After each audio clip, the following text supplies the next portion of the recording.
Honor, le récap. 3 avantages à ton métier. Qu'est-ce que je peux vous dire? La liberté, le temps d'échange, et puis un autre avantage, la rencontre.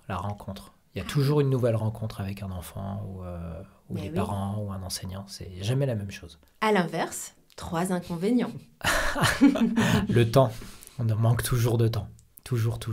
Le manque de moyens pour envoyer des enfants vers des professionnels extérieurs, notamment les orthophonistes. Ça, c'est un gros souci. C'est un gros inconvénient. Parce qu'on sait ce qu'il faut faire, mais malheureusement, on n'a pas les moyens de le faire. Donc ça, c'est dommage. Moyens financiers, tu veux dire? Non, il y a une saturation en fait des professionnels. Il n'y avait jamais de place. Ouais, il faut savoir que les parents, ils peuvent attendre 2 ans, 3 ans avant d'avoir un rendez-vous chez un orthophoniste. Oui, c'est un peu trop tard à ce moment-là. Et ça, c'est horrible, quoi. Un troisième. Ouais. Si tu as. Si, il y a forcément, il suffit de chercher un petit peu. La route, peut-être. Oui, je dirais l'inconvénient, la fatigue psychologique. Au niveau du salaire, alors, tu nous as dit une prime de 75 € de plus. Si tu veux, tu peux nous dire à peu près le salaire que tu as ou une fourchette. C'est une fourchette, c'est un peu plus de 2000 €, voilà, pour quelqu'un qui a travaillé 20 ans. D'accord. Dans le même service, c'est pas non plus foufou, quoi. Non, c'est pas foufou. Non, mais c'est intéressant et bon à savoir. Ouais. Est-ce qu'il y a encore une évolution possible quand tu es maître G? Est-ce que tu peux devenir maître G+, ou G++? Non. Super G. Non, après, c'est d'autres fonctions. Voilà, rien à voir. Pour devenir, je sais pas, enseignant, référent pour le handicap, par exemple. Mais là, pour le coup, c'est encore plus de paperasse. D'accord. Et du coup, je perds le contact avec les enfants et ça, j'ai pas envie de le perdre.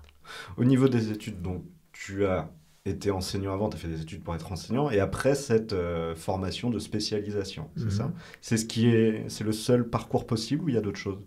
Pour devenir maître G, oui, il faut avoir été enseignant de toute façon. Ouais. Alors, je ne sais plus exactement le nombre d'années, mais je crois au moins 5 ans. D'accord. Je dis peut-être des bêtises. Et puis après, passer cette formation. Qui dure 1 an et demi, c'est ça? Qui dure 1 an et demi à peu près, oui. Mais qui évolue aussi tous les 4-5 ans.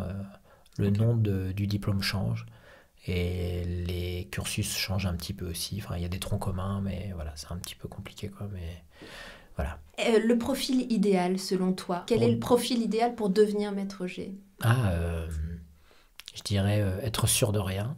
C'est joli. Être sûr de ne pas forcément y arriver, mais garder l'espoir tout le temps. Ça, c'est essentiel. Et puis, aimer travailler aussi vraiment avec les autres. Parce qu'effectivement, je ne travaille pas tout seul. Ouais. Là, on parle de mon métier, mais je suis tous les jours avec mes 2 collègues. Donc, avec une maîtresse E et une psychologue scolaire. Et ça, c'est important, parce qu'on échange. Et puis, ça, c'est... Donc, c'est un travail d'équipe. Toujours. Tu n'es pas tout seul, c'est pas un travail solitaire. Oui, tout à fait. RASED, c'est réseau d'aide. Ouais. Donc, c'est un réseau. Et à l'inverse, les défauts qui pourraient être éliminatoires si on veut faire ton métier. Arriver avec des jugements trop hâtifs. Ouais. Sur l'enfant, ne pas aimer communiquer. Moi, j'ai un vieux maître G avec qui j'avais discuté, qui m'a dit: tu vas passer ta vie à expliquer ton métier aux enfants. Maintenant, tu leur diras: écoutez l'épisode, c'est bon, t'es tranquille. C'est ça.